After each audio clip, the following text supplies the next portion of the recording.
they're winning it, chances are they're winning it. Gets thirsted by Zera Tricky as Hakula is going to come around the corner with the spray, and now it's just one player alive over here, and this was... No better way to start the show than to welcome in my very good friend Zephyr joining me. It's been a little while since we've been on Series Recap together, my friend, so I'm happy to welcome you back. Happy Friday, and how you doing today? I'm doing absolutely fantastic. Had a little spaghetti, had a little nap, and now I'm ready to chat. You know what? I'm glad that you were in the right space. You kind of checked all the boxes to get ready for the show.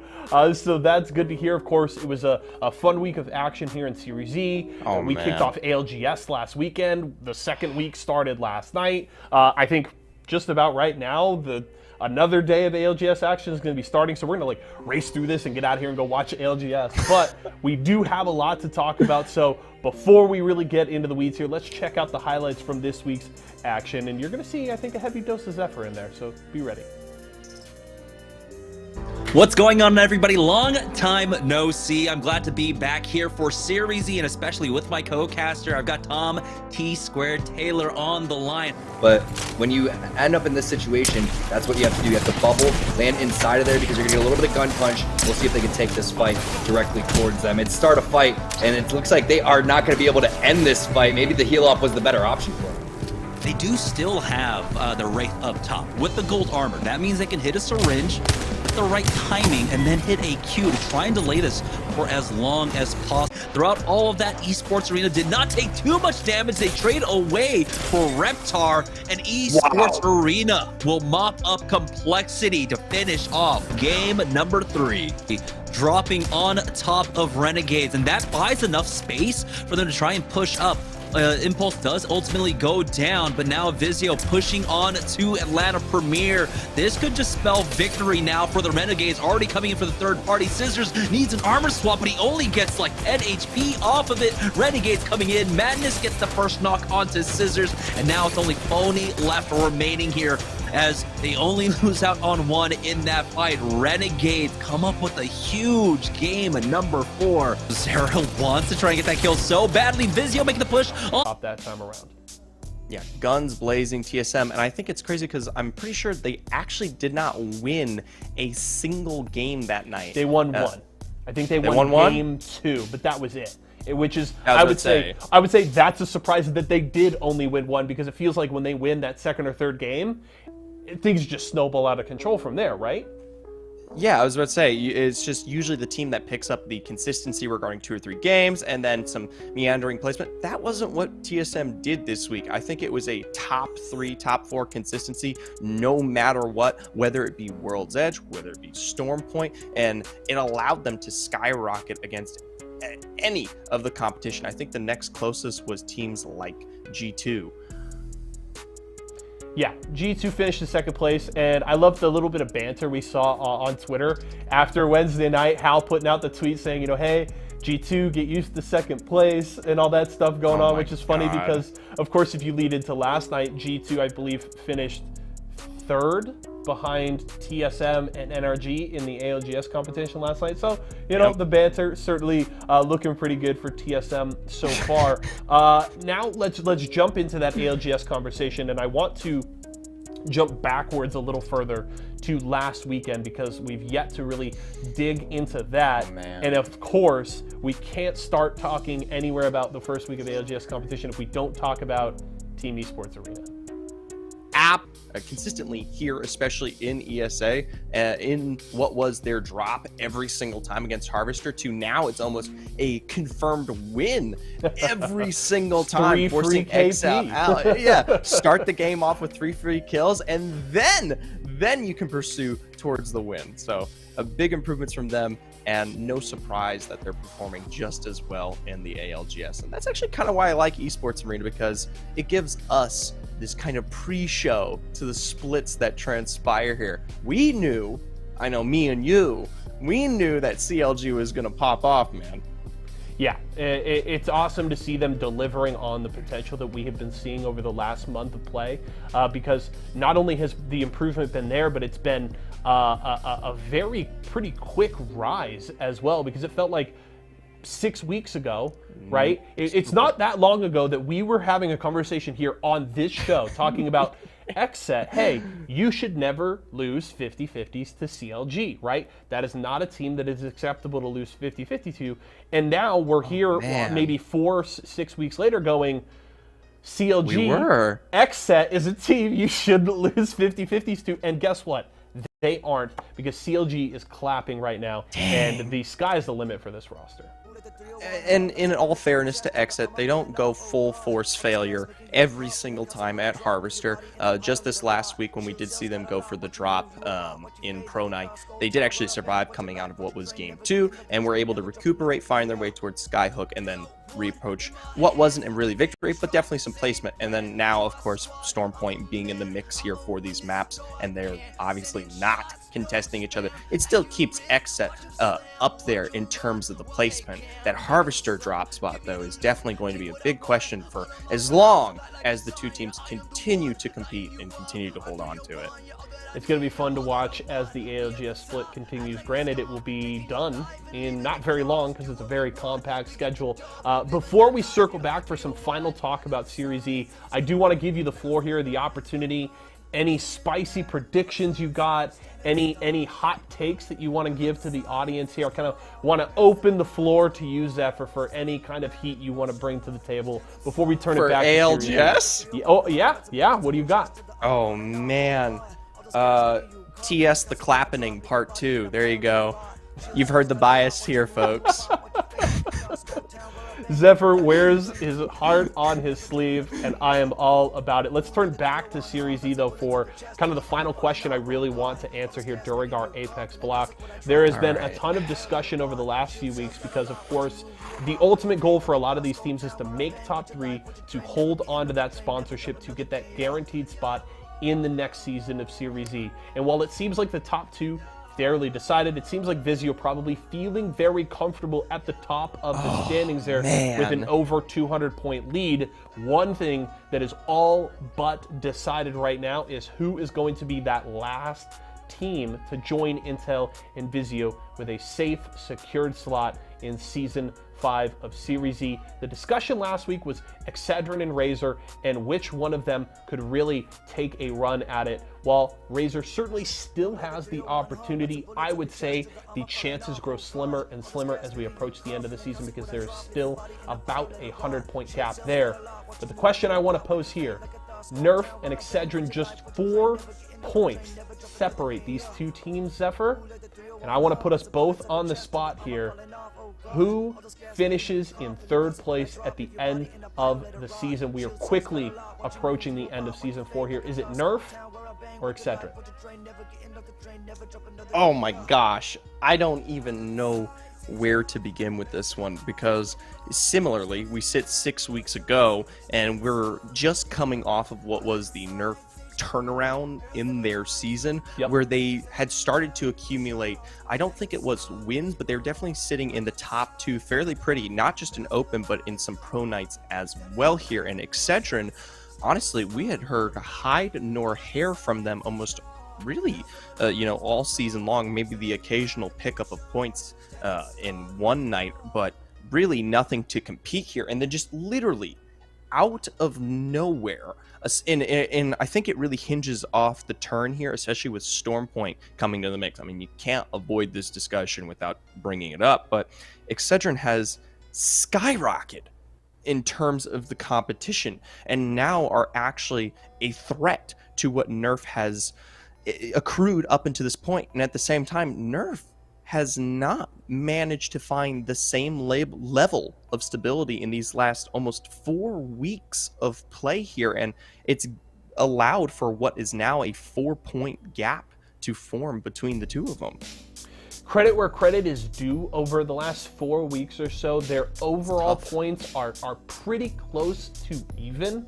I think Excedrin just edging Nerf out by maybe 30 points or so, and that is why that gap has now closed to as small as it is here.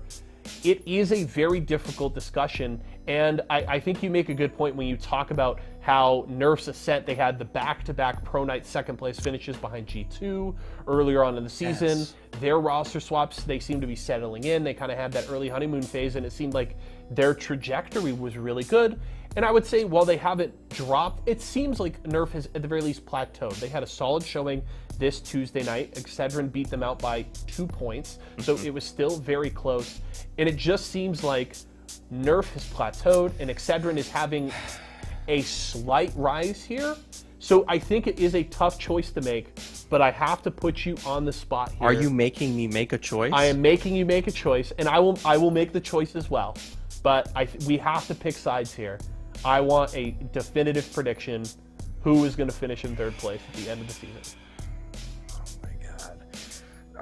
All right. Let's put some logic on the board here because it's important. All right. Give it to me. Nerf's been struggling, buddy, and I think at its core, as much as I'm a Nerf fanboy and I predicted them last time around, they have yet to master what is necessary on Stormpoint. They can't convert their drop to a win yet. In 2 games last night, they ended up being subdued and into the point of ratting for positioning in a majority of their games, which is really bad given they only have the 3 opportunities to do so.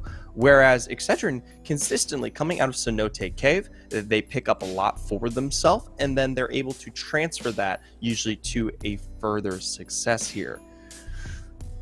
If Nerf is able to find that level of consistency, I would say third's in the bag here, but given the trajectory that Excedrin are on, right, and just given that they're non-contested at this moment and no one seems to be putting a fight, and even when there is a fight, even when the circle forms around Cenote Cave, we've seen this squad last. I gotta give it to them. I mean, it's one heck of a headache to think about, but I know the choice will help me. Yeah, right. I know I'm putting you in a bit of a tough spot here, and I know it's giving you a bit of a headache over there, but I think we do have a solution for you there. I am going to have to agree. It's interesting because I feel like I'm going to go against a kind of line of logic that we consistently use here in Series E, and that's consistency, right? Nerf, I would say, over the last 4 to 6 weeks has been fairly consistent. Now, that consistency hasn't been extremely high, but they still are putting up like 30 to 35 points a night on average, which is solid. Excedrin, to me, feels like their highs have been higher. I feel like I much more often see them in those late circles, fighting for a win, maybe not winning, but fighting for a win. And then you don't see them anywhere near that circle. So it feels like it's a bit of a roller coaster with Excedrin, but I'm actually going to bet on the roller coaster here, as much as that, again, goes against the consistent logic we've used throughout the season. We've talked about how important that consistency is. When you are this late in the season, I feel like I need you to have those high highs to push you over the top. The time for consistency was through the first 12 weeks. For now, the time is for you to risk it for the biscuit and go for the top and take it all. So I am also joining you on the Excedrin train. I think third place is going to be theirs. Oh man, that's a different string of logic here. Definitely a little bit more risky, like you said. Oh yeah. And I don't want to discount Excedrin regarding consistency. I think they hit what was their highest peak prior to the start of Season 4. Yep. I mean, people shouldn't forget, when Excedrin were competing in the North American Challenger Circuit, under, of course, the name Droolers, they had the most dominant performance out of any squad across any Challenger Circuit. We're talking EMEA, we're talking APC, all of them, right? APAC, sorry. Anyways, I think what was their loss in Pro League qualifiers kind of put this team into a subdued kind of depression going into these next few weeks. But yeah, sorry, I know. But the fact of the matter is that still exists within this squad. It is still these same 3 players. We've got Kimchi, Enemy here. Cruising. Man, they're gonna kill me. And I think now that they found their confidence, especially with the switch up of the map assisting in that, we're beginning to see a resurgence of what this team was, you know, only 3 months ago, back when they were at their peak. They've got that underneath them. It doesn't have to be the highest of highs here, you know? They're just as consistent when they're on top of things. I think you are right. So let's pull up our predictions here, and I would say we would just plug them in right there. It's Excedrin for me. It's Excedrin for Zephyr. That's who we both are taking for third place at the end of the season. And I would say that it is also fair to have our eyes set on this team next week, because I think Zephyr and I, while I think we are both fine with being proved wrong, it happens in our profession, we would love for Excedrin to prove us right and have a really good week this next week and show off that they are the team that's going to finish in third at the end of the season. I agree. I think Excedrin have had it a long time coming at this point. We see them consistently pick up a win, at least, in these recent weeks, and pop 2 or 3 more of those, and they might be finishing first place among the gods that are Intel and Vizio, high above the rest. Up in the pantheon of Series Z. Zephyr, man, it is always a pleasure and a ride to hang out and talk with you. Thank you so much for taking the time. Good times, bad times, baby. Hey, it's always fun. I look forward to talking with you again. Enjoy watching ALGS this weekend. I certainly am going to be doing the same, and I'll talk to you later. All right. Goodbye. All right, folks. That is my good friend Zephyr talking some Apex Legends with me. And again, always a joy to have him on the show. We are going to go to a quick break right now, but when we come back, Alex Valle is joining me to talk about Series Z Guilty Gear Strive, and we'll be looking forward to the ARC Revo America Finals this weekend. If you want to hear his thoughts and mine, stick around.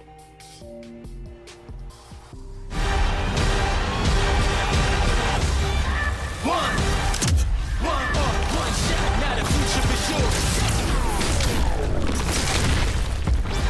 Verses coming daily under pressure. Working on the plot and the scheme. The true side trademark is at the edge of your dreams. I'm talking. Yeah.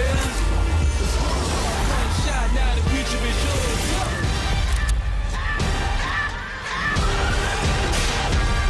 I'm turning dreams into reality. In the lab with the formula and chemistry.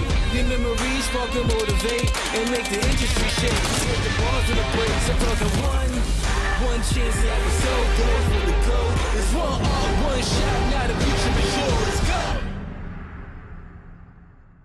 Excedrin. I'm fading. One bad headache can crash your entire game. Excedrin relieves headaches fast. Excedrin, game over for headaches. Refreshing, refreshingly sweet, but without sugar, 0 calorie treat. Now all our top flavored smash. It's fruit freshing.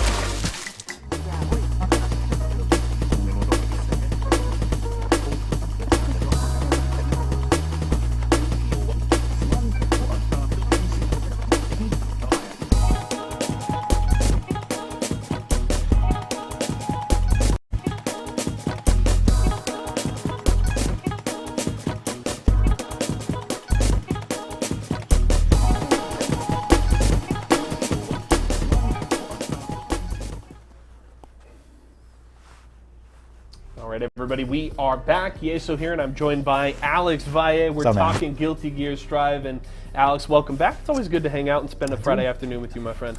Always, man, and the weather is beautiful in Southern California, as it should be. No craziness. It's not too hot. It's not too cold. I mean, but the gas is still $90 a full tank. I'll tell you that. But we there. It is a little rough at the pump. I'm not going to argue with you there, but the Guilty Gear Strive action has been really interesting. We've got a lot to talk about today. We've got to break down a Happy Chaos victory, which is going to be an interesting one to pick apart. This week's action was super fun. Let's take a look at how it all went down last night. Welcome, ladies and gentlemen, to Series E Guilty Gear Strive. It's Vizio week here at Series E as we're getting ready to kick off another night of awesome Guilty Gear action. My name is Ye, so excited to be your host here once again and ready to get into all of the action.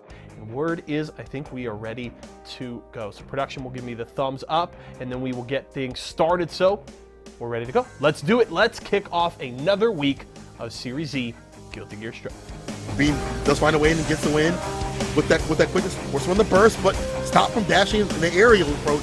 And if you're not blocking, if you're not coming in with the blocks, don't let that Glock rock. Once again, we see Umi actually getting aggressive with it. Oh, you look like well, so these dashing situations. FD may not save you. Air throw back down to the ground. Maybe he can kind of space out Punk so when he recovers, he can get the hit and kind of play with the reactions. But Punk is not down just yet. DP knockdown, close slash, no bar, 4 defense, all offense, all damn day Punk can play. Is about to find the fish. Punk put himself on set point. Yeah, with the tap dust, something we have not seen Punk go for this entire set. Tap dust into the red RC. Not a lot of characters can come off that tap dust, but if you got the RC on deck, keep going. Oh my!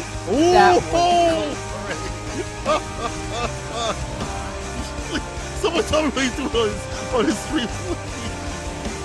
Oh my god. Let's go to my reels. Yo, Punk. Getting smoked up in this corner, cooked like barbecue. Air throw back down to the ground. Air throws all the pressure here, and at this point, Punk can't drop this third round. We've seen Punk take rounds, but not games so far in this set. Punk has gotten so close, but here is another opening. Are you going to get the super? No, not in time. It's the opening. Red RC. Jesus. One touch though for Umi. Some distance. Off the low. Oh, one touch. Umi. A bit. But if Stealthy goes back to that gameplay, back to his old self, forgive me, Lord, I must go back to the old me where I get these dashing situations. It might catch on to Tanae off the deck. This is game point both players. Forgive me for my sin of playing Soul again. But you must understand, it's versus Axel. It's versus Axel. I must do what I gotta do. Uh-oh, it's okay, man. It's the world, though. Time. Axel bomb? Oh, okay, don't want to let this character get in. We saw what happened. Punk gets some whip punches and stuff like that. He is so strong with it. Baits out the burst. Yo, how you gonna take a Thieves burst right there? How you gonna take the burst thirst for somebody else who's already thirsty? The 2D knockdown, the PRC, and that'll be the victory. Get that wall splat. Just like that. Stealthy taking down Punk 3-0. Listen, back in the day, used to slug it out, but now we spray. Put the shots on him. Umi on tournament point.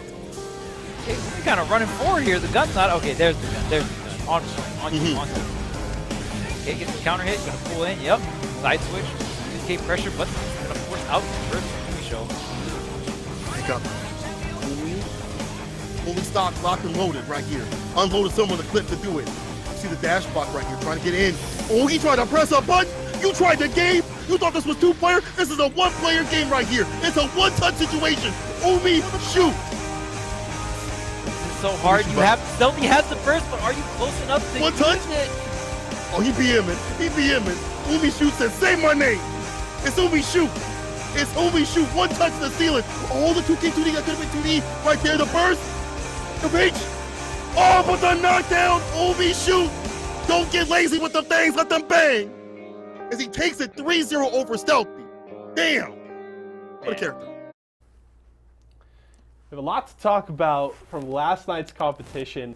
I just want to start off with, did you ever imagine at the start of the season that we would see a grand final featuring Happy Chaos versus Axel? Like, what kind of, we see all kinds of Nagos. We've been seeing some Ram lately. We get the occasional, adventure getting in there. We get a lot of Potemkin because of Shine.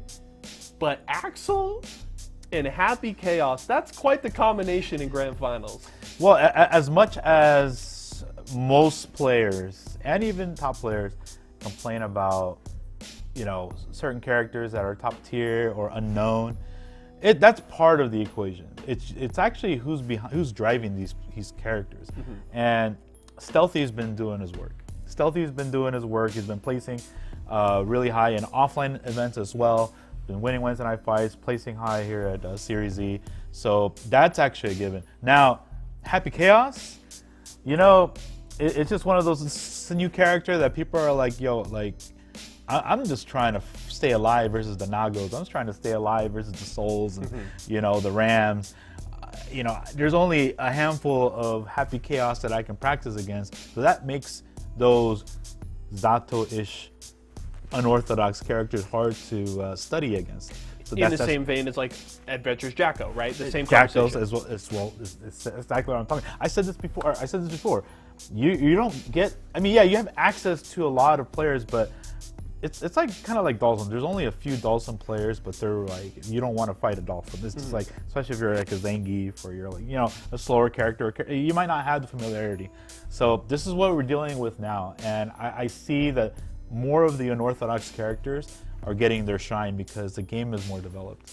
Yeah, and it seems like you're seeing players that understand, you know, hey, you know, I enjoy playing Nago, but like, can I have a better Nago than a Hotashi, than an Idiosyncrasy, or can I have a better Remothal than a Solstice or a Razo? And it's just maybe the answer to that question a lot of time is no. So it's like the answer to jumping into that conversation and getting up to that level is like, I need to be the best at a different character. I need to find that pocket pick that not a lot of people are playing, but if I can really hammer it out and find out what makes it work, then that's how I break into that level. And it would seem like, you know, whether that was a conversation Umisho had internally or not, at the very least, is breaking into that next level here with the Happy Chaos. Of course, won Wednesday night fights Wednesday night, then follows it up with the back-to-back victories here with the Series E bracket last night, and that is a hell of a statement from Umisho there. Yeah, definitely. You're winning Wednesday night fights. You have a high possibility of winning Series E. It's just the nature of the beast. Bean did it. Umisho did it. I mean, Hotashi got close, but I mean, Hotashi, we already know, like, regardless, he's gonna place high. He's got 4 Thursday night titles already. Yeah, too, he's got, you know what I'm saying? So like, that's what it takes. Like, if you're determined, you're entering your weeklies, not just Wednesday night fights, so weeklies all, you know, across the world. You're constantly grinding. You will get there. It's a lot of games, it's a lot of determination. But now you're playing against the big leagues every week too. I mean, what's holding you down now, especially if you're young? Yeah, you're getting that good practice here in Series E. Let's take a look at the top 8 from last night's bracket here. Just see kind of how all those matchups panned out. Of course, Umisho won it all last night, and very important to mention, only dropping a single game the entire night. So not only was it a big win, but a very clean one across the board. But we'll pull out that top 8 for everybody at home so you can kind of take a look at how the whole bracket ended up. Of course, Stealthy getting to Grands by way of losers, bringing the Axel up into Grand Finals. And I agree, Stealthy we haven't seen Stealthy get a Thursday night win, but has been consistently coming out this season, and I'm impressed every time I watch him play. Yeah, another kid with like just unstoppable like learning potential. It's just sticks with the character, right? I don't really see Stealthy playing any other characters. Probably can, but he's found something that works. And usually players do stay in that like safe zone too. Like, hey, you know what? I'm finding consistency with this character. It's working. Now I've got enough wins on my belt. Not enough, but I have a lot of wins on my belt to where everybody's concerned now. Now they're trying to fight against me versus me going against them. You know, it's a big turn for them. I mean, look at this top 8 bracket, man. Bean has won many tournaments here at Series E. Yep. To lose first round versus Umisho, right? The return of Punk. I mean, Punk is doing amazing. Like, he hasn't been back in a while. He hasn't been playing, at least publicly, a lot, but you can never count him out. Always really talented kid. I mean, Solstice, you know, making top 8 is definitely consistency. I've never seen Solstice not place top 8, or rarely, right? Jonathan Tanay, that's your boy, right? Jonathan Tanay, always gonna make a statement in top 8, gonna make sure he keeps maintaining those points. Shine, pretty brutal for him this time, but like, I mean, he's still in the top running. Adventure in top 8 too, like we were talking about, like just, you still got to deal with those characters that you don't fight against that much. So really a threat. And Stealthy, what a hell of a run. And I mean, look at all of the players that Stealthy had to take down just to get to Grands. Yep. Adventure, Solstice, Jonathan Tanay, and Punk 4 wins in a row, and specifically getting the 3-0 sweeps against Solstice and Punk. That is a hell of a run through losers from Stealthy. So, huge credit. Obviously going to be disappointed going in and getting, swept by Umisho and Grands. That one's going to sting. But that is something to be proud of, beating the caliber of players you did to get there and how you were able to do it. Yes, so, I mean, we know what beats the long range. It's the gun. Yep. Yeah, you know what? you want to zone me? It's like, I'll zone right, you. I zone you full screen all the time, reload. That's the thing. Like, if you're going to make a character like that to, like, a full screen character, 3/4 screen character is what Axel is. Sure. But it has to go full screen, toe to toe. That actually opens up Axel. I mean, not the fastest character, but I mean he has a bit of rushdown when he can get in. I mean every character can with their Guilty Gear, but Umisho, that's just I know I don't play the game like these guys, but when I do fight a character that is so like annoying that like it's just that one character, I'm just gonna go to the jugular and just pick the unorthodox character that actually has a chance, because they suffer somewhere. You just haven't figured it out yet. Yeah. Where's that weakness and how can I exploit it? So we'll have to see if maybe there's some adjustments from some of our players. Let's take a look at the overall standings, because of course this is something we hammer on every single week, because top 2 hold on to their spot in Series E. And of course, Jonathan Tanay getting back into top 4 once again. Wasn't able to get the back-to-back victories, but still putting points on the leaderboard and opens up that lead over Shine just a little bit further, as that is your top 2 right now. And Razo now a little further behind as we get closer to the end of the season.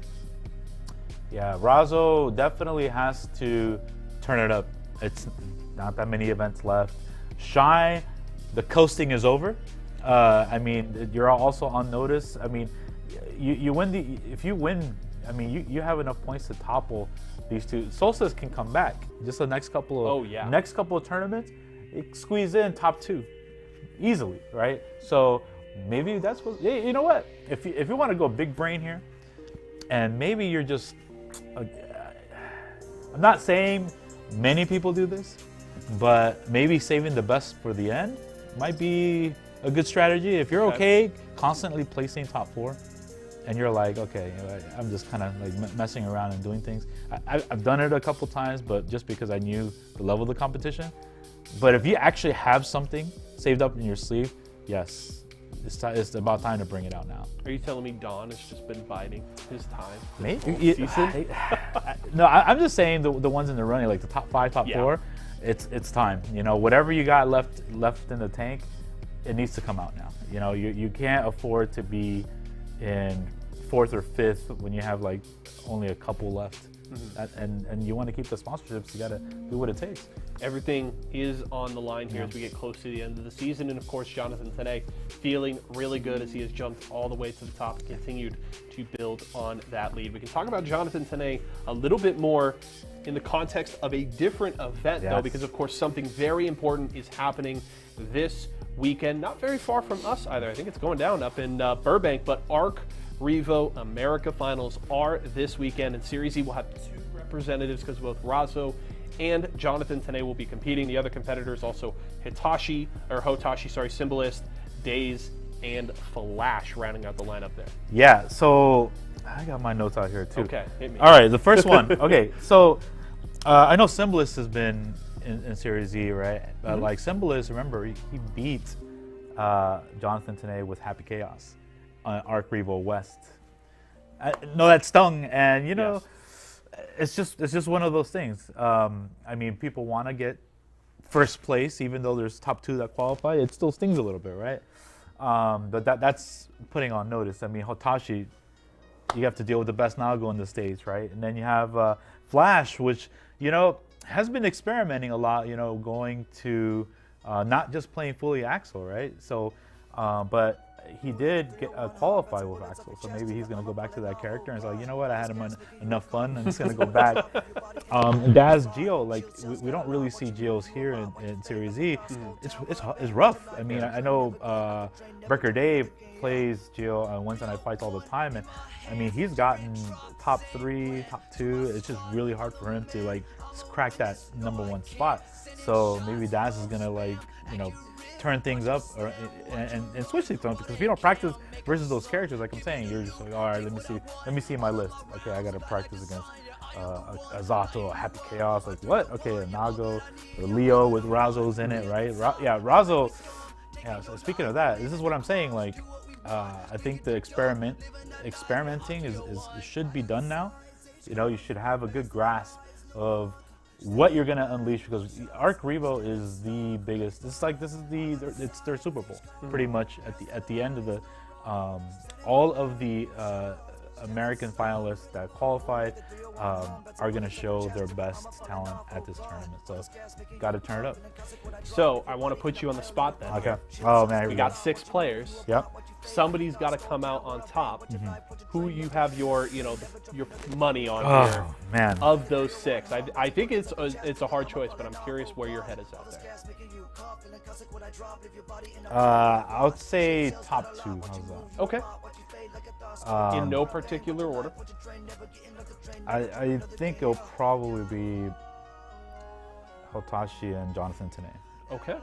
That's a fair assessment here, because like Hotashi, you can't really sleep on him, and unless somebody takes him out early, but like that's just the one player in here you can never count out. It's crazy, right? Jonathan Tanay is like, oh man, I gotta deal with like the Zato of the States too, right? And everybody else is like really, really strong too, but like their performances outside of Series E or a lot of the other locals, it's not as consistent as those 2, right? And that's a big concern, because consistency matters, especially we don't know the format. I don't think we know the format yet. Not yet. Yeah, so I mean it can be group stage or round robin, everybody plays everybody, so there's a lot of opportunity to kind of just feel it out. They may play, if it's round robin, it could be 2 out of 3 versus everybody, right? Because remember, Canada and Mexico are not in this tournament, so it's amongst those 6 players, I think. So, and we don't know. They might throw surprises there too, or they might go general bracket with like first to 5, first to 7. So I'm just curious, but I'm just saying. Consistency matters, and Jonathan Tanay has the strongest consistency out of everyone, and Hotachi as well. And it feels like those 2 have also been the best players over the last 6 to 8 weeks. Yeah. Right? When you consider how consistently Hotachi was winning, Jonathan Tanay has been looking really good lately as well. And of course, I do want to shout out, of course, the Mexican and Canadian players yes, that of course. Can't make it, of course, due to some COVID restrictions. They couldn't do it. But Chetu, Excelancer, Peppery Splash, and Remy Celeste all qualified from those 2 regions. All great players, and we wish them luck. And we hope that in the very near future we can see them competing at LAN with these players, because they certainly very much deserve it. Let's circle back the year, though, one more time to Series E as we look forward to next week. Our predictions, our thoughts. Who do you have your eyes on going into the next week of play here? Next week, I'm actually gonna go Shine on this one. Okay. Yeah, Shine knows he's got to wake up now too. Yep. Coasting's over. He's, what he's capable of, and even on his roughest days, he still does well. Yep. This character is just like, not that many people can play Potemkin to that level, and you have to deal with all the crazy matchups as well. So I'm going Shine with this one for sure, because he's got to make his presence loud and clear. I'm going to go with Solstice here, and specifically because I want Solstice to make a huge statement this next week. Solstice already has his first bracket win under his belt from a couple of weeks ago. Now, when we're looking at those overall standings, and if Solstice wants to hold on to that spot, you are, again, running out of time to take a run at the top of the standings. So for me, I need to see Solstice with that top 3, top 2 finish to really take a chunk and maybe leapfrog Razo there at 220 points. So it's less of a I have my eyes on this player, more I'm putting kind of a challenge here to Solstice. Come out, make a statement next Thursday night, jump up those standings, and really make Shine and Razo sweat here with only a few weeks remaining. Yeah, Solstice, like the most solid player in this whole bracket. Like what I say about solid players is you will consistently place top 8, but you need to now show people why you're a better Guilty Gear player or better fighting game player in general. Some players can do everything textbook, knows every matchup to the T, but it's about risk taking too. It's about knowing your opponent before they know you.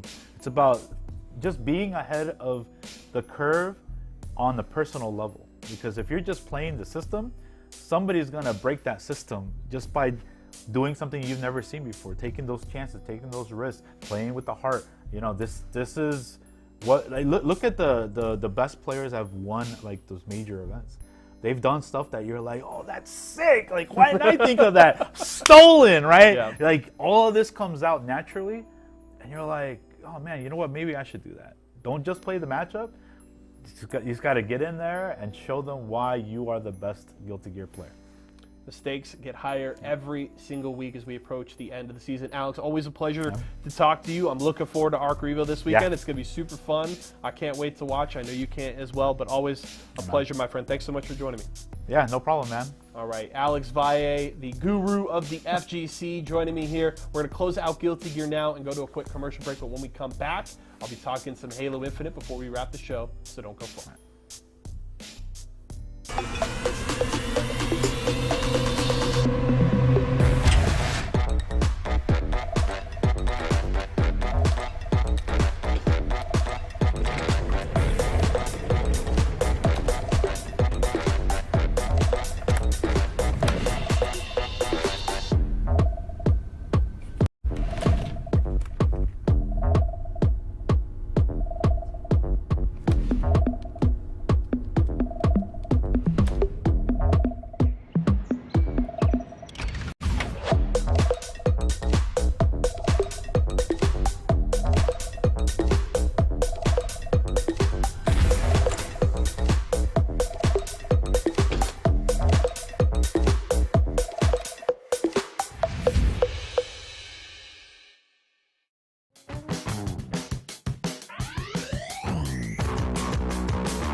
Favor, it just gets dwindled down to the United one.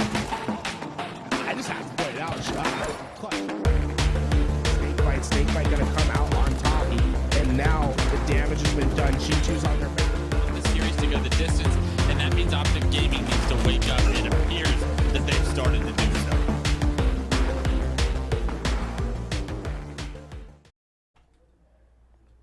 Welcome back, everybody. We're talking Halo Infinite now. Of course, we just wrapped up the 3rd week of the 1st season of Series E, Halo Infinite, and the action was awesome. Let's take a look at how it all broke down earlier this week. So, yeah, we're here. We got Halo. It's open night. Asgirl coming back after the triple to do more damage, maybe take himself a double under pressure. The only way to break it is to get a quick flank like we saw at a Despiteful. Unfortunately, Despiteful not going to live. Manny will then take the Soul Snipe's place. Pop rocks, and look at this. Going to drop down from above and keep the spree going. This side quickly, and they run to apply pressure. Grunt gonna get the first pick onto the Spiteful. Manny takes down yet another one in. Jiren getting right behind. Get a couple picks, but immediately going to drop with it. That ball in the hands of Exo. Druck going to do what he can just to make sure it doesn't stay there. Pyle's now dead. Try to lock things down, back B, pressure still coming in. Exo still finding opportunities to get their hands on the ball. They'll toss it up and maybe toss a couple players on Pioneers off with it. Man backside, but they don't have the ball in hand, so slowly Exo have to push up. The first slay's gonna go immediately. Both of them going down for Oxygen Esports, and once again, they're able to get control. The triple kill is in. The Say it, Oxygen, they're coming in, they're slaying left and right. They're still putting damage on, so they'll likely walk away with a camo in this situation. Cherish gonna walk away with the repulsor and the sword. He's looking to get aggressive with it too. I'm surprised. Here on, we're gonna try to do as much damage as he can for this camo player. Cleans it up. That's hands off the mat. The camo with it. A second for a double. That'll be a repulsor and a heat wave he's earned. That he can convert into a triple. He's still using the repulsor right back at him with precision. Does precision.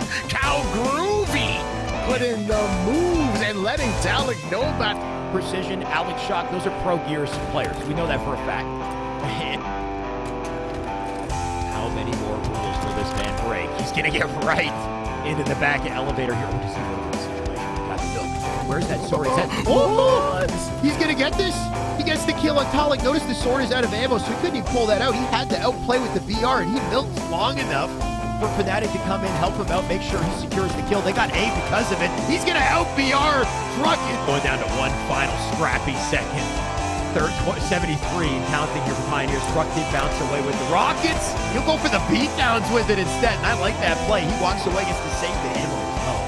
Soulstime coming up from the alley.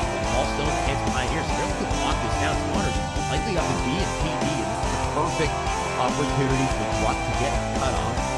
Might have missed the time, but this looks like they're coming up for that game. Cafe now. Truck gonna cut them off perfectly. There's a... We're picking up 2 big kills. Truck will get some scrappy time. 95 and counting. Can he get the Truck? Everybody will collapse on him as he makes it to 97. Pioneers going to look to press the attack, though. An Envor, great accuracy. Look at this man just shredding them as they try to aggress. You can almost feel the pressure coming in from Fnatic. They can't allow Pride start the day. It looks like our scope, you know what? It's a recharge to start the day. It looks like we're already in it. Yeah, absolutely. One gets traded out, but the last 2 players are going to be known that they're in pipes, and that's going to be so difficult, especially when Atso has this shock rifle in hand. Ripstol, they're able to get it in pipes. They do secure that kill on the Envoy, and they stagger this. Do they wish they hadn't played that? But yeah. No time for that as round 3 continues. A beautiful push from Om. He needs to be. Unfortunately, Drift will not pick up the kill with those rockets. They'll sit on the ground, tapping buttons still, making moves, making plays. He'll drop melee out. That player did die. Septify here as a defensive line to get to the flag, but he needs to thrust to stay alive. A massive kill. Is it enough? Envor, he'll scoop in to get the flag, but 2 members of Knights will replace him. And Super CC, I don't think he can get there in time. There's just too many bodies in front of him. There's way too much, because right now, tournament life on the line, you're down over 100 points, and it's climbing, and Vetra does not look to let you back in the distance. Confident reactions at Vetra here, too, as he snaps for the first. He'll clean up Gold Star. Gold Star barely able to return a shot in that situation. A now earned and secured, and like we said, they push for the trip cap. Monster already in there getting in the fray. A killing frenzy for Vetra. They want to end the series here, Wes. Yeah, absolutely. Oh, my God.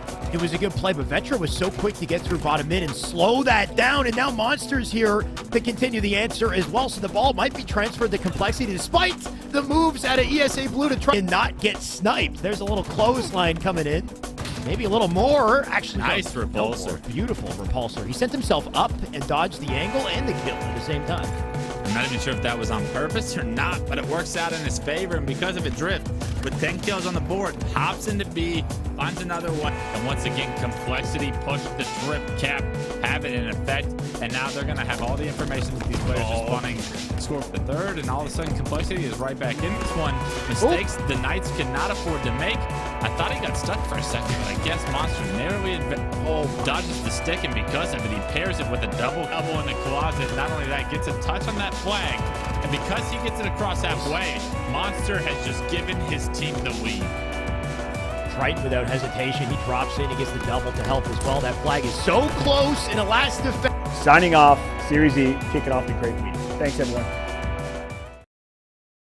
A lot of awesome Halo action there, and I've got a very special surprise guest joining me in the studio here today. You may recognize him or not from being behind the camera here at Esports Arena, but a bad push sliding in front of the camera today to talk a little bit of Halo. How we doing, my man? I'm doing good, man. Doing good. Excited to talk about some Halo with you. It's just exciting being here with you to start. Is the last time you were on camera when we did the Hot Ones challenge back in Santa Ana? I think it might have been Hot Ones, yeah. Wow, before that, a little bit of Pokemon, but Luke kicked me off that. So. You know what? I think it'll be a much easier show for you this time around than the last time you were on camera. Of course, you know, week 3 just went down here with Series Z Halo Infinite.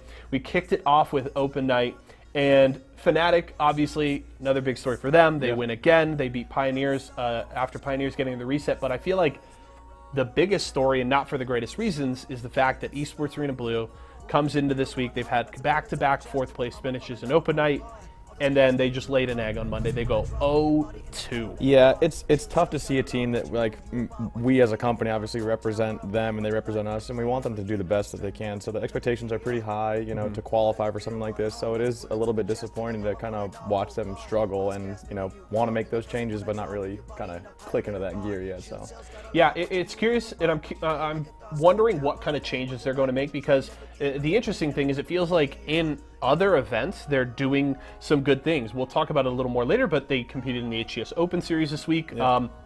You know, they didn't blow the doors off of that tournament, but they still finished tied for 9th. They got pretty deep. They made it all the way to winners quarterfinals in that bracket, and ended up falling to Complexity there. But it's just like, what is it where it feels like on Open Night, when they should have an opportunity to really make a statement and have some really good games that kind of show off their stuff, that it's seemingly just not showing up on that night? Yeah, on Open Night, I mean, I'm going to be real with you guys. As an ESA team, you need to be top 4 consistently. You have to be.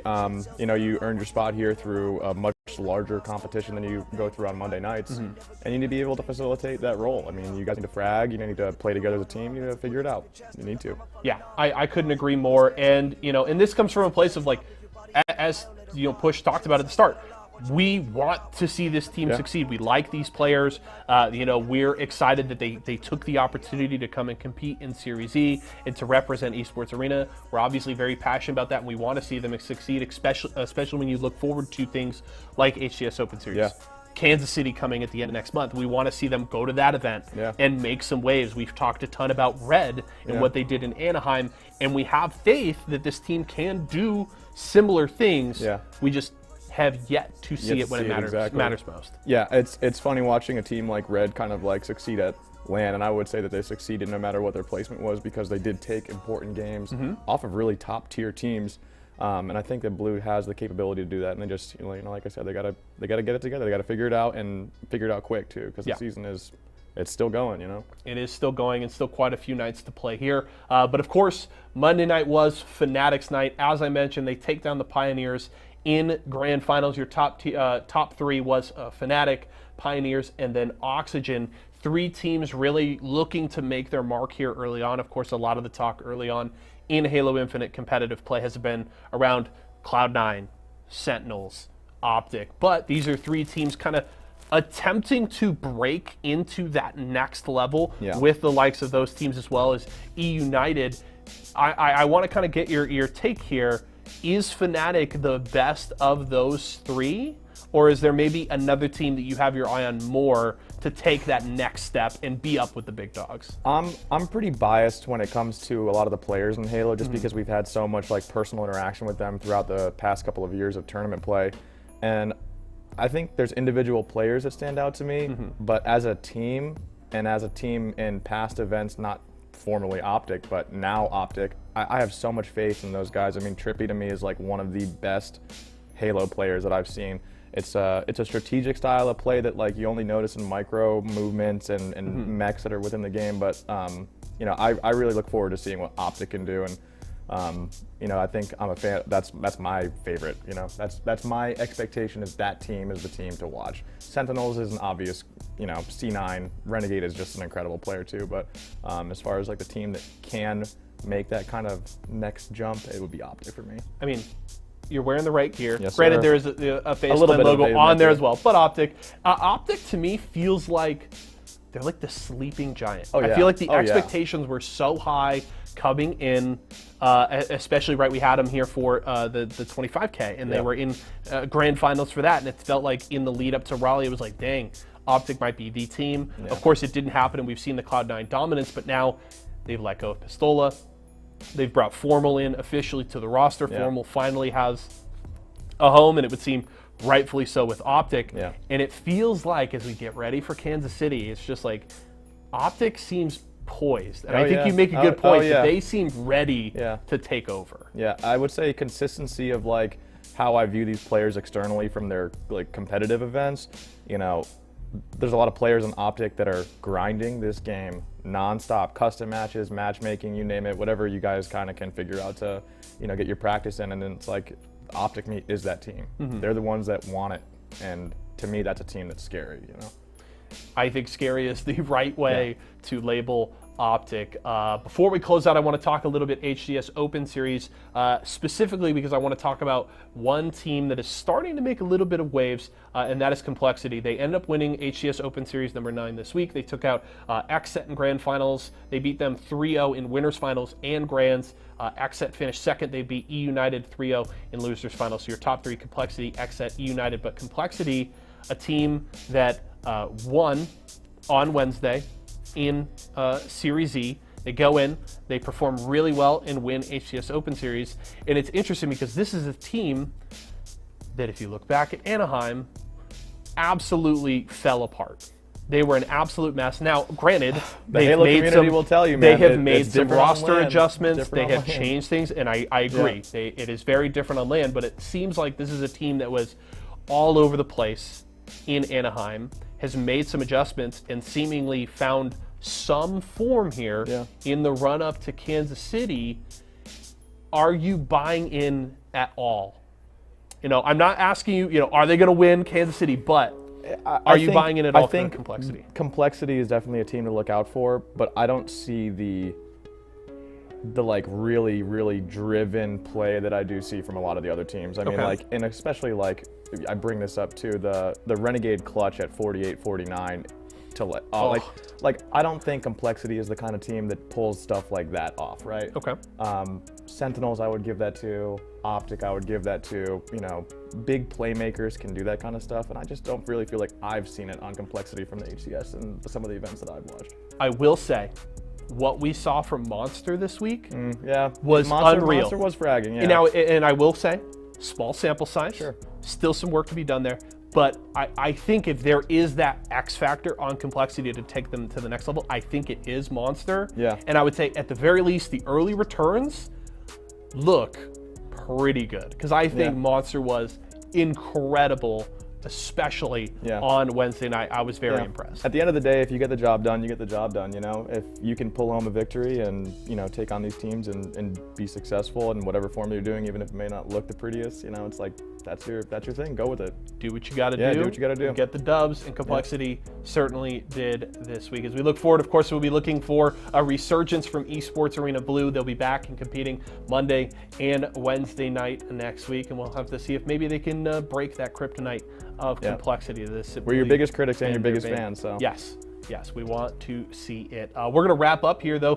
Push, I appreciate you coming in, sliding in to talk a little Halo with me, give a little insight. So hopefully I'm not blushing too bad. So. No, you're doing great. He looks great on camera, right, folks? He looks totally cozy over there on the couch. But that is going to do it for us here today.